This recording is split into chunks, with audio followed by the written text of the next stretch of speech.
10 ಗಂಟೆಗೆ ಈಗ ಈ ಎಲೆಗೆ ಏನು ಮಾಡಿದ್ವಿ ಅಂದ್ರೆ ಈ ಒಂದು ಪ್ಲಾಸ್ಟಿಕ್ ಅನ್ನು ತೆಗೆದುಕೊಂಡು ಅದನ್ನು ದಾರದಿಂದ ಬಂಧಿಸಿದ್ವಿ. ಇಲ್ಲಿ ಏನು ತೋರಿಸ್ತಿತ್ತಂದ್ರೆ ಬೆಳಕಿನಲ್ಲಿ ಸಸಿಗಳು ಏನು ಮಾಡ್ತಾವೆ ದ್ಯುತಿ ಸಂಶ್ಲೇಷಣೆ ಕ್ರಿಯೆ ನಡೆಸ್ತಾವ.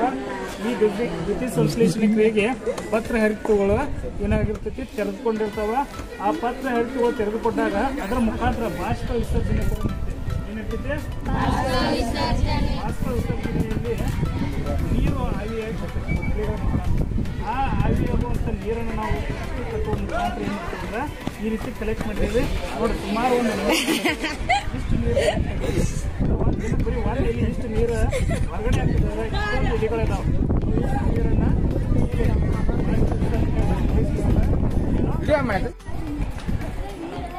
ಸರಿ ಆ ಕಾಗಲ್ ಮೇಲ್ರಿ ನೀರಿನ ಹನಿಗಳು ನಿಂತಾವ್ರಲ್ರಿ ಅವೇನ್ರಿ ನೀರಾವಿ ಬಾಷ್ಪ ವಿಸರ್ಜನೆ ಮೂಲಕ ಬಿಡುಗಡೆಯಾದಂಥ ನೀರಾವಿ.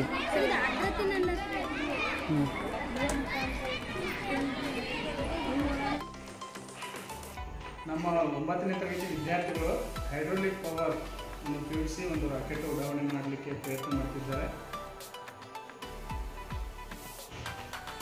ಇದರ ಮೇಲೆ ಇಸ್ರೋ ನಿರ್ಮಿತ ಒಂದು ರಾಕೆಟನ್ನು ಅವರು ಚಂದ್ರನ ಕಡೆ ಕಳಿಸುವಂಥ ಒಂದು ಪ್ರಯತ್ನದಲ್ಲಿದ್ದಾರೆ. ಭಾರತದಲ್ಲಿ ಚಂದ್ರಯಾನ-3 ಯಶಸ್ವಿಯಾದ ಪ್ರಯುಕ್ತ ನಮ್ಮ ಸರ್ಕಾರಿ ಪ್ರೌಢಶಾಲೆ ಜಾನೂರು ಶಾಲೆಯಲ್ಲಿ ಇದರ ಮಾದರಿಯನ್ನು ತಯಾರಿಸಿದ್ದೇವೆ. ಇನ್ನು ಕೆಲವು ಕ್ಷಣಗಳಲ್ಲಿ ಉಡಾವಣೆ ಆಗಲಿದೆ. ನಿಮ್ಮ ಸಹಕಾರ ನಮ್ಮೊಂದಿಗಿರಲಿ.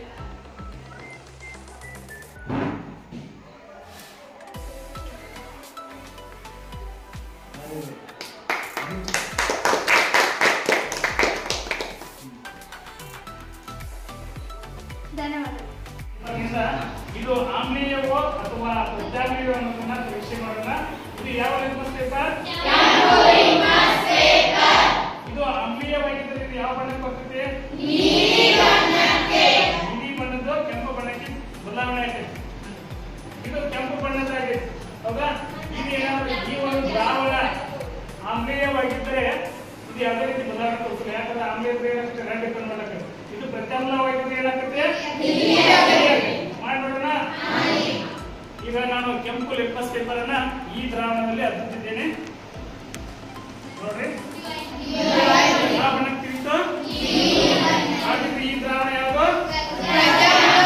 ಪ್ರತ್ಯಾಮ್ಲ. ಯಾವುದು? ಹಾಗಾಗಿ ಈಗ ಇನ್ನೊಂದು ಪ್ರಯೋಗ. ಈಗ ನಮ್ಮ ಹತ್ರ ಇನ್ನೊಂದು ನೀಲಿ ಬಣ್ಣದ ಲಿಟ್ಮಸ್ ಪೇಪರ್ ಕೂಡ ಇದೆ. ಅದನ್ನು ಕೂಡ ಹಾಕಿ ನೋಡೋಣ ಹೌದಾ? ಸೊ ಈ ನೀಲಿ ಲಿಟ್ಮಸ್ ನ ಒಂದು ಗುಣ ಏನ್ ಬರ್ತದ, ಇದು ಆಸಿಡ್ ಇದ್ರೆ ಆಸಿಡ್ ಅಂದ್ರೆ ಆಮ್ಲ ಇದ್ರೆ ಏನಾಗ್ತಿದ್ದು ಹೌದಾ? ಇದನ್ನ ಎತ್ತಿ ನೋಡೋಣ. ಯಾವ ಬಣ್ಣ ನೀಲಿನ ಹೋದ ಈ ನೀಲಿ ಇದ್ದದ್ದು ನೀಲಿನ ಇರ್ತದ್ರೆ ಏನಾಗ್ತದೆ? ಇದು ಕೆಂಪು ಬಣ್ಣ ತಿರುಗಿದ್ರೆ ಯಾವ ದ್ರಾವಣ ಆಗಿರ್ತದೋ ಹೀಗಾಗಿ ನೀವು ಈಗ ಆಮ್ಲ ಅಥವಾ ಪ್ರತ್ಯಾಮ್ಲವನ್ನು ಕರ್ಕೊಂಡ್ರ ನಿಮಗೆ ಈ ವಿಷಯದ ಬಗ್ಗೆ ಸಂಪೂರ್ಣ ಜ್ಞಾನ ತಿಳಿತಾ? Thank you.